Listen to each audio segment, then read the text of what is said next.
Hi friend, नमस्कार। मैं N K महाराज सागर भाई। तो चलिए फ्रेंड, आज हम बात करते हैं यदि पश्चिम दिशा में मेन डोर मेन दरवाजा गलत जगह में है तो हमें क्या क्या चीज का सामना करना पड़ेगा। तो सबसे पहला है, यदि हमने पश्चिम दिशा में गलत जगह में मेन डोर लगाए हैं तो वहां पर कभी भी हमें सुख शांति नहीं मिलेगी। सबसे पहला बात। और पश्चिम दिशा जो है वो हमेशा वो जो केस का कारक है। ये अगर गलत दिशा में है तो आप समझिए 6-7 साल में आपको एक बार केस का कोर्ट का चक्कर लगाएगा ही लगाएगा।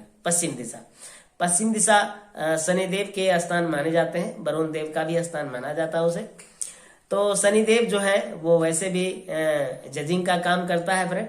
तो अगर आपका गलत जगह में मेन डोर है तो निश्चित रूप से आपका घर में धन दौलत रुक जाएगा।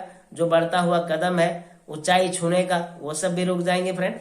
तो याद रखिए, मैं जो आपको दिशा सारणी दिखा रहा हूं, यदि यहाँ पे आपका पश्चिम दिशा में मेन गेट है, अगर आपने तुक्का लगा के रखे हैं तो आपने चांदी जरूर काटता होगा। यदि उस घर की आयु लगभग 7 साल से 15 साल लगभग हो गया तो उस घर में रहने वाले का, मैं तो बता रहा हूं, और जो वीडियो देखेगा जिसका मेरे बताए हुए द्वार होगा, तो याद रखिएगा कि आप भी कहेंगे गुरुजी आपने सही कहा। मैं तो यहाँ तक बताता हूँ कि यदि आपके घर में मान लिया जाए पश्चिम दिशा में 20 फीट की चौड़ाई है घर की, और पश्चिम में और उत्तर में, जिसको हम लोग बोलते हैं वायव्य कोण, पश्चिम उत्तर के कोना में द्वार है, तो फिर याद रखिए 10 रुपया आता होगा, 10 रुपया जाता होगा। वही अगर नैऋत्य कोण में है, यानी पश्चिम और दक्षिण की कोना में द्वार है, तो उस घर में रहने वाले का मैं बता रहा हूं क्या होता होगा।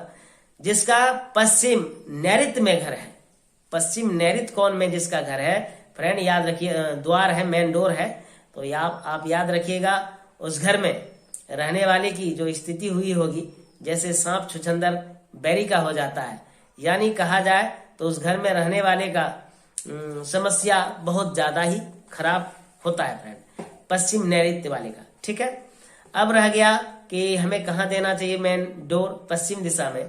तो मैं आपको ये दिशा सारणी दिखा रहा हूं। यदि यहाँ पे आप मेन डोर देते हैं पश्चिम दिशा में तो आपके घर में धन दौलत की वृद्धि होगी।